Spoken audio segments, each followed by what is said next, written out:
oh, you just need to release another monorail and it'll sell like hotcakes and blah, blah, blah. And the simple reality is it wouldn't. Hey, Lego fans, we have got an interesting discussion for you today. I've got together with my Blocks buddy Daniel so we can talk through whether the Lego Group have lost their way when it comes to licensed sets. Are there too many licensed sets? Is the balance off? A licensed set spoiling what's special about Lego, those original themes that we grew up with? As icons and editions continue to add more and more licenses and IPs to the product range. So we are going to kick off by talking about whether licensed themes are good for the brand long term. Now, of course, this all kicked off in 1999 with Lego Star Wars, which was the first ever Lego licensed theme. And that offered us a range of play sets based on the classic Star Wars trilogy and then the Phantom Menace.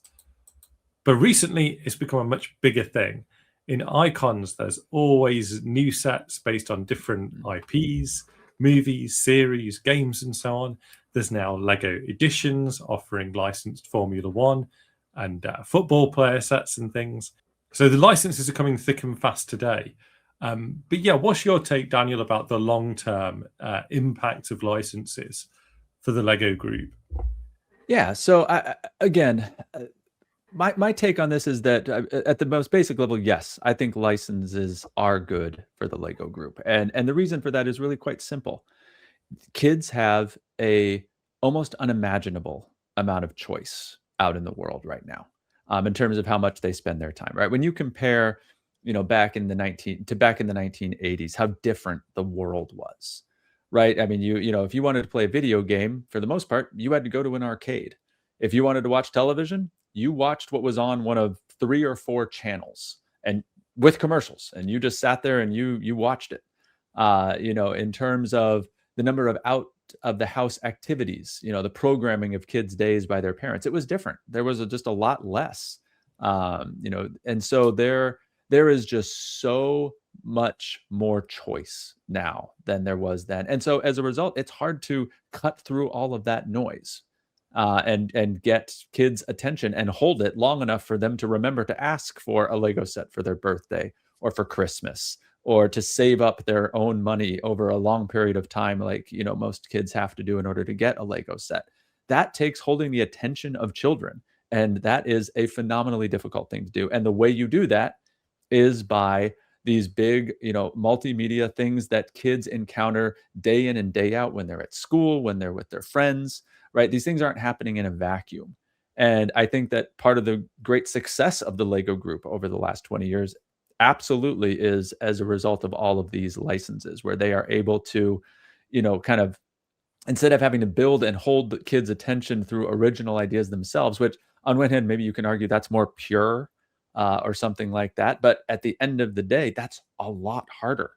And I would much rather live in a world that is awash in amazing sets and amazing themes, that the Lego Group is producing millions and millions and tens of millions of parts each year that will then make their way into Bricklink and be available and all of that. Like, this is something that allows the hobby and the whole ecosystem that supports it to grow. And so I think long term, being able to pierce through that noise, being able to be part of these big things that are capturing and holding the attention of children, whether it's sports, whether it's a movie franchise, whether it's something like Pokemon that's just, across physical cards, TV shows, all of that, the more that you can be associated with those things, the better it is for the company. And then that also gives them the leeway to do things and experiment a little bit more, and maybe offer a weird one-off or support something like the Bricklink Designer Program, where you can get what we would maybe consider those sets that remind us more of our childhood. That's what gives them the latitude to do that. So short answer, yes, I am 100% a firm believer that this is the best thing for the brand.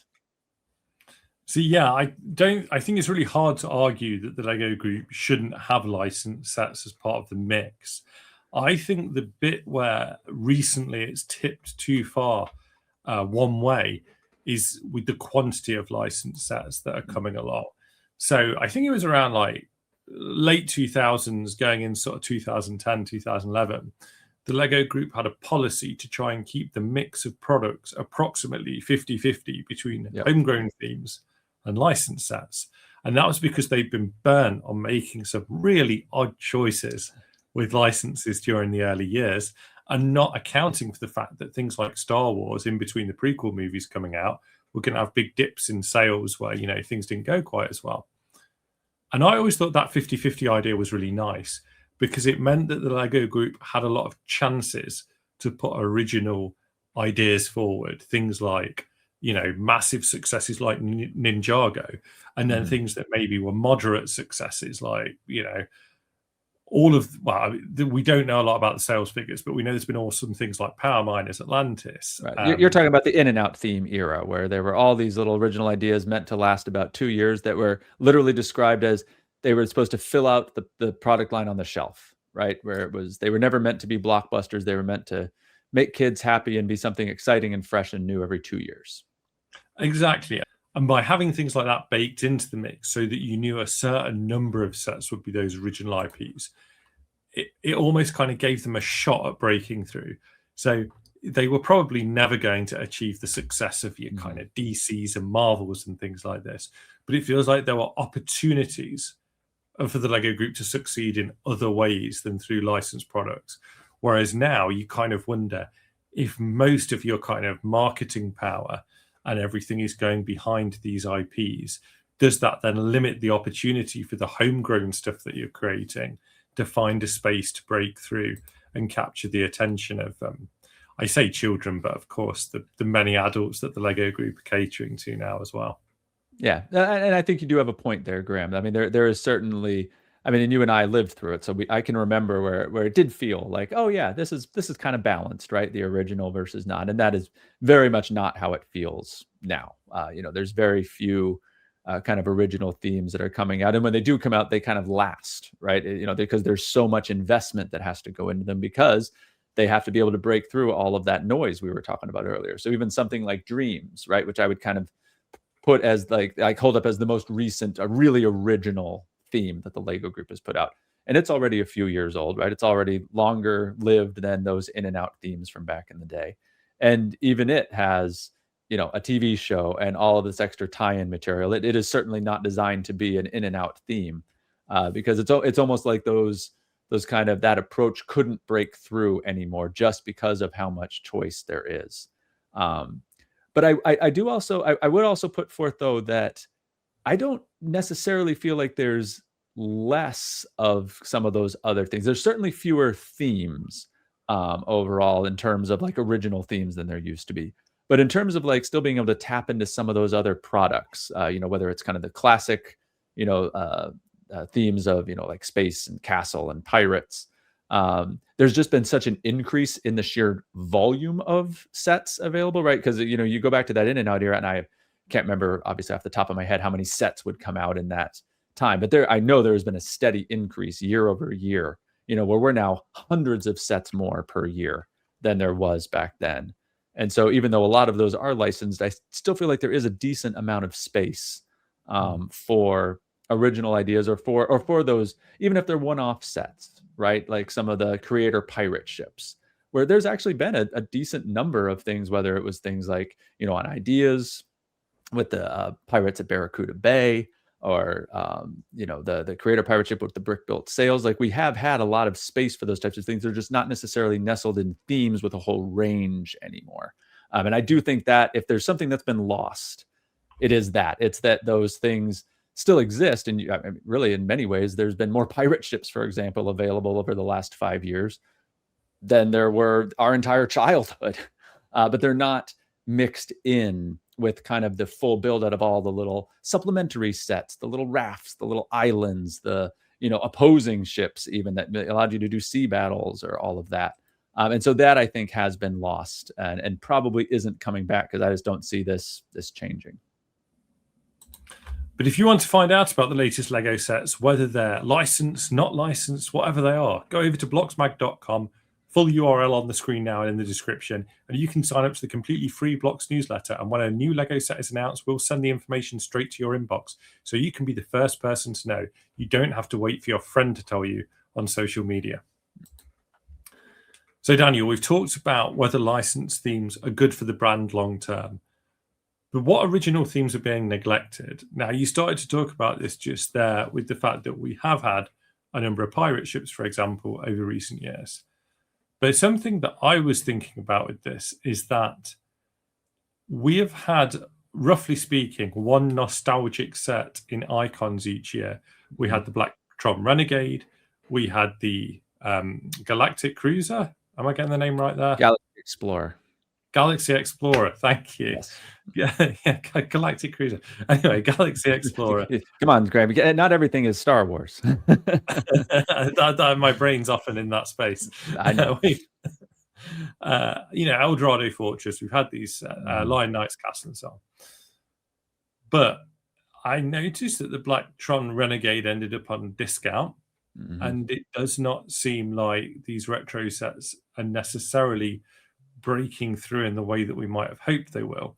When we were at an event last year, there was a Q&A with the Lego group, and they put up a couple of representatives to field questions from AFOLs in the room.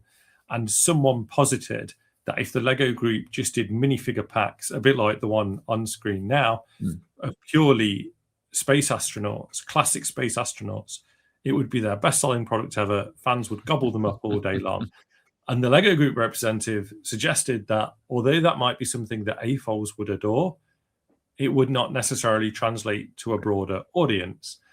And I think that might be part of the issue with how big the Lego group is as a company now, and how high some of these sales numbers must be on the biggest selling sets, that by comparison, even a nostalgic set like the Galaxy Explorer or Eldorado Fortress, that 15 years ago, if they sold the number of units they sell now, they might have said, wow, this is a big blockbuster set that we're selling all day long. Yep. Now those numbers could look minuscule compared to, I don't know, something like the FIFA trophy, or the Stranger Things Creel House, or one of these sets. So yeah, and at the end of the day, Graham, you've really right there. You've cut to the very core of this, which is, and this is the part we don't think about, right? And of course, kids never are going to, but I've even found most AFOLs don't think about it, because you hear that the one I always hear is the monorail, right? Oh, you just need to release another monorail, and it'll sell like hotcakes, and blah blah blah. And the simple reality is it wouldn't. And the reason for that, and there'd be plenty of us who would buy it, right? And there'd probably be some kids who would look at it and be excited. But you hit the nail on the head, which is that at the end of the day, the Lego group has a finite production capacity, right? It is not infinite. If they choose to make more of one thing, they are choosing not to make something else, or many somethings else. and so they have to look at, and the simple reality is something like a Formula One helmet that is going to appeal to not only Lego fans, but F1 fans, is going to, even if at a lower price point, right? So yeah, they may be able to make, let's use the monorail as an example, right? Let's say they made a new monorail, or a remake, right, of the original Futron monorail. Oh my gosh, you and I would just be ecstatic, right? And even if they sold, a million of them, right? But that meant that they couldn't make 10 million of those helmets, right? Because and it is that kind of calculation that they do, where they say, look, if we make this one big set, by unit we will make more profit, right? On a monorail set that they might be able to sell for $300, as opposed to I don't remember how much those Formula One helmets cost, but I know it's a lot less than that. It's a lot less than that. It may be a smaller margin, but if they can sell 10, 20, 30, 100 times more of them, that little margin doesn't matter anymore. And at the end of the day, that is what we are talking about here. It is, what can they put out that will sell at volume?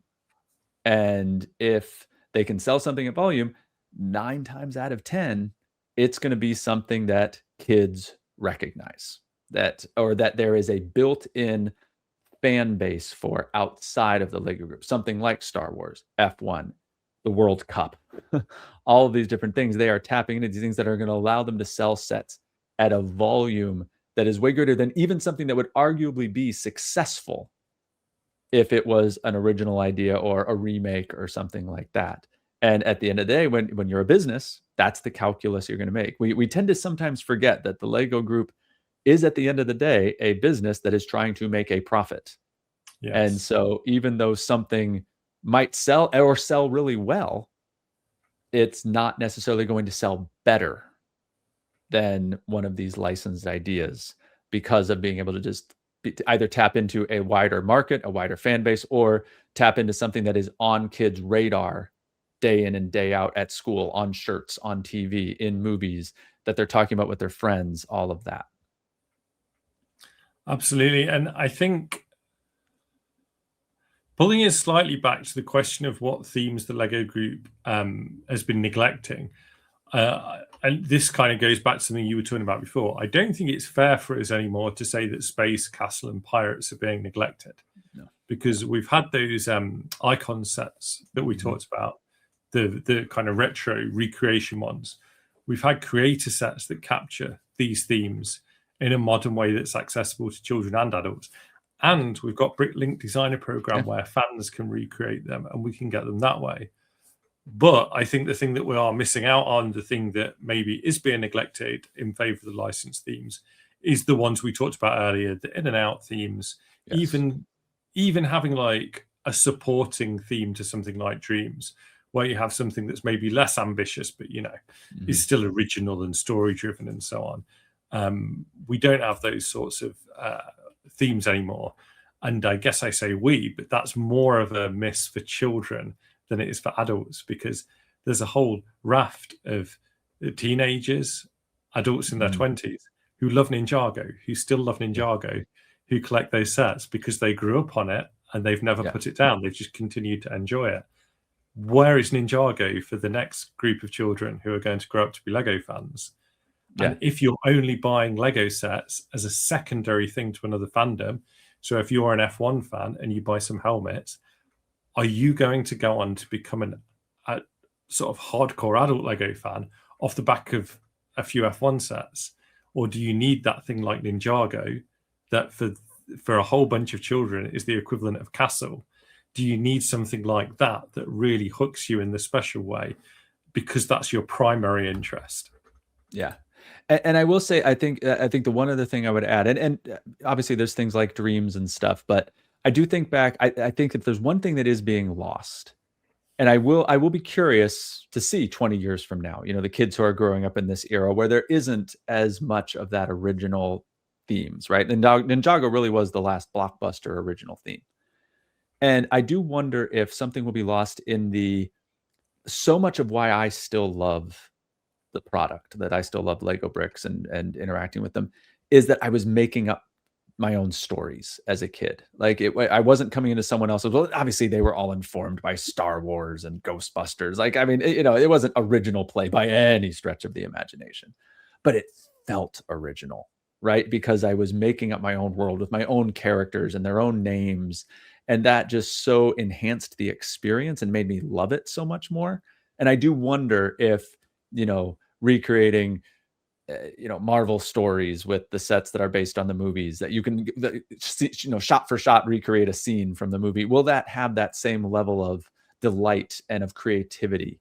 And I do think that there may be something there that's being lost a little bit. And I think if you are one of those people who grew up telling those stories and now you're an adult Lego fan, then you should go over to blocksmag.com and check out Blocks Magazine, because every month Daniel and I put out a 116-page magazine packed with bespoke content for deep Lego fans. So this is stuff you can't find online, you can't get anywhere else, that will enhance your hobby, that will take you deeper into the brick. So go over to the website and check out our great value subscription packages. So speaking of value, Daniel, and what's good value, is the price per part ratio still fair when it comes to these licensed sets? Graham, I take a little bit of issue here. I've never really bought into the price per part ratio. And that's because, like, if you go back to the 80s, the 90s, some of these eras that we're pining for right now as we talk about this, and you do adjust for inflation and do a parts per price or parts per price ratio, you will be absolutely appalled. Like, you can think back to, think of the Megacore magnetizer, right? That giant M-Tron vehicle from 1990 with its honking big wheels and its huge. I think there's less than 300 parts on that set, and it cost like $80 in 1990. I mean, the part that it would be ridiculous to even compare. When everyone talks about the price per parts ratio, they're talking about that magical 10-year period from about 2001 to 2011, where the Lego Group was rebuilding market share, right, after almost going into bankruptcy. And they slashed their goals and basically said, we're going to, I forget, there's a percentage that they were going for. I think it was like 12% on just, that was the target across the board. And so as a result, because they were trying to rebuild market share, there was this slashing of prices and while they increased the parts counts. And so we got those huge, ridiculous sets like the Sentai Fortress from Exo Force, right? That's still like the biggest fortress ever made by the Lego Group. And it's just not fair to compare anymore. And it never really was in my mind. So I've never thought that was a good, and again, with licensing, you're paying for the license. That's just the reality. If you want really good value, go to Creator, go to Bricklink Designer Program, go somewhere else. No, I completely agree. I think it's more about the size of the model that you end up with in your hands, because you could have the best price per part ratio going. But if most of the pieces in that set are 1x1 tiles and 1x2 plates, then is it a good price per part deal? Like, probably not. So it's really about the size of the model that you finish up with, I think. Agreed. And I think when it comes to license versus homegrown sets, obviously we can look at certain themes and say, wow, they are significantly more expensive than other sets, looking at no Star Wars themes in particular. But then you can look at other licensed themes and say, well, that's pretty good value. Like if you look at One Piece or Pokemon, like these sets are really fair. Don't seem much more expensive to me than any other Lego theme. You know, something like Jurassic Park is expensive when you've got dinosaurs in there, but when there's no dinosaurs in, those are pretty fairly priced. So yeah, I don't think there's this big distinction necessary. It's not licensed versus non-licensed. It's certain themes versus other themes, basically. Yeah, and that has also to do with, color changes and special parts and all that. Like there's a whole lot of other metrics that need to be considered. And at the end of the day, if it's something you really like and you feel like you're getting good value, that's ultimately all that matters. Yeah, exactly. Well, this is it. Like the time you spend enjoying it, you cannot measure by part count. You know, it's so thinking about this discussion we've had, thinking about the balance between licensed and non-licensed sets, the things that maybe we're missing, but the benefits that the licensed sets are bringing, what would we love to happen? What's our kind of dream for the future? What should the Lego Group focus on in 2027? What would we like to see this all shake out like going forward? Yeah. So I know for me, and again, this is, I'm going to put on my, imaginary world cap here because I'm just kind of ignore all the market forces and stuff. As we said earlier, the thing that I do feel like is lost is the building out of whole themes, right? That was something that was so much fun as a kid, getting to see the new themes each year, and that we had, pocket money sets that could be had for $1 or $2, all the way up to the big, expensive flagship models. And I would love to see in and out themes come back. I would love to see fully fleshed out, 6 to 9 set ranges that just explore different subject matters. There really was something fun about that early 2000s stretch where we would get things like, Dino Attack or Atlantis or Power Miners or, all these interesting kind of one-off themes that just explored interesting ideas and allowed you to get such an interesting range of models. Because I do feel like there is a little bit of like, even with Dreams, a lot of it looks like Ninjago, right? Like, I mean, and obviously very different aesthetic, very different colors and all that, but it's mechs and it's vehicles and it's interesting locations. Like it's kind of just a different veneer on top of a very similar type of model where, there was nothing that looked like the big power miner mining vehicles. There hasn't been since in a lot of ways. Like I think about that big one,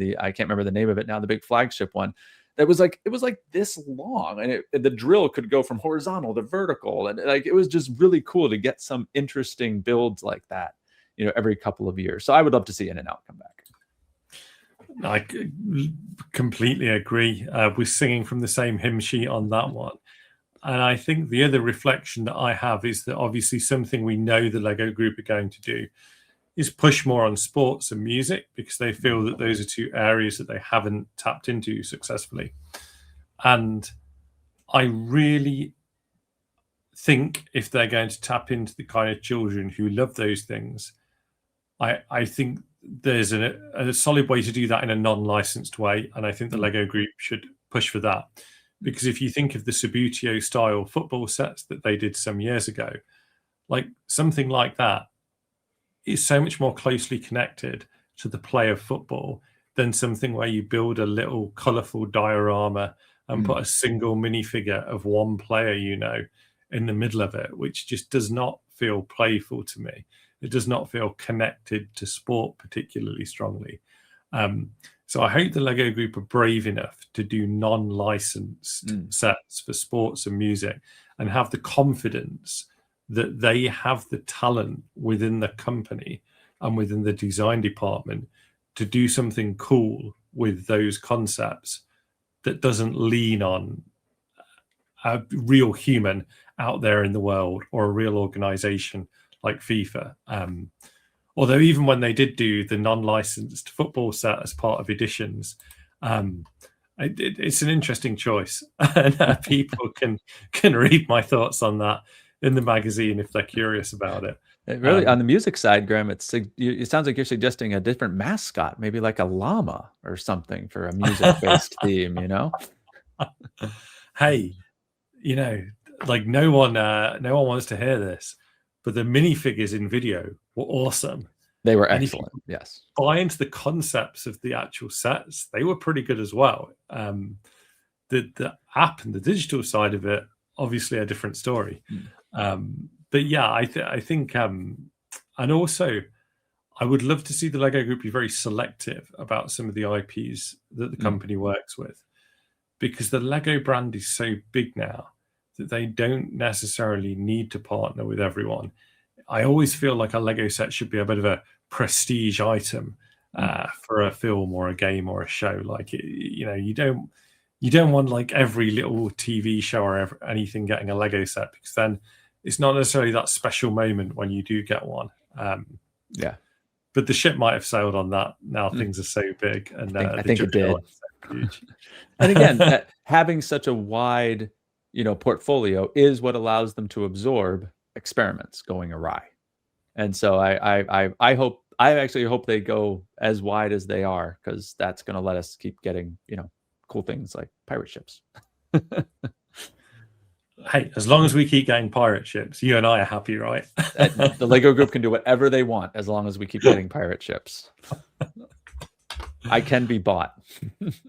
Oh, Daniel, this has been such a fascinating conversation. And do let us know in the comments what your opinion is on licensed Lego sets, whether you think there's too many of them, whether you don't think there's enough, whether your favorite IP hasn't yet had a Lego set. Tell us what it is and what that Lego set should be.